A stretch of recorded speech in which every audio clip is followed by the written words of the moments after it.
In a dramatic shakeup of the US military, President Donald Trump has fired several top military leaders, including America's most senior commander, Air Force General Charles C.Q. Brown, the chairman of the Joint Chiefs of the Staff. This unprecedented move has sparked political backlash and raised concerns about military independence. General C.Q. Brown was appointed as chairman of the Joint Chiefs just 16 months ago, becoming only the second black officer to hold the position. He played a key role in US military operations in Ukraine and the Middle East. However, Brown's support for diversity initiatives and public alignment with the Black Lives Matter movement after George Floyd's death reportedly led to friction with the Trump administration. As the commander of Pacific Air Forces, a senior leader in our Air Force, and an African American, many of you may be wondering what I'm thinking about the current events surrounding the tragic death of George Floyd.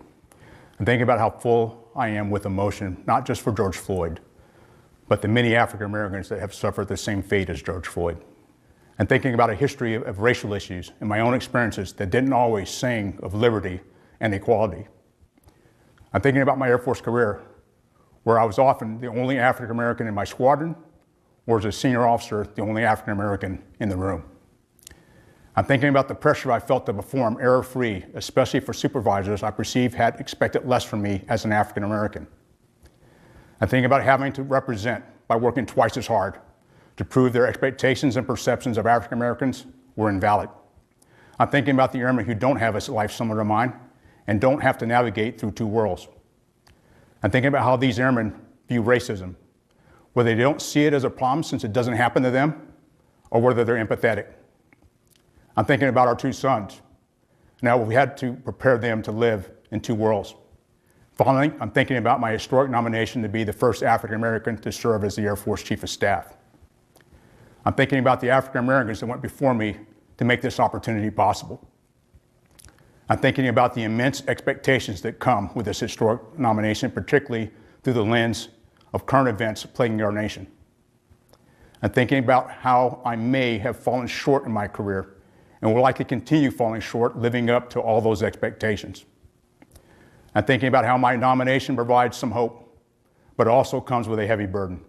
That's what I'm thinking about. I want to know what you're thinking about. I want to hear what you're thinking about and how together we can make a difference. Now, adding to the controversy, Defense Secretary Pete Hegseth publicly questioned whether Brown's race influenced his appointment, despite no evidence suggesting his promotion was anything other than merit-based. These sweeping dismissals have drawn sharp criticism from Democratic leaders.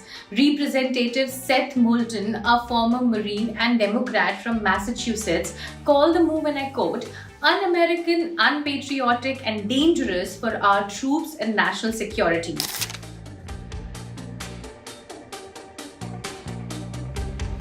Meanwhile, Senator Jack Reed, the top Democrat on the Senate Armed Services Committee, warned that these firings could undermine the professionalism and trust essential for military operations.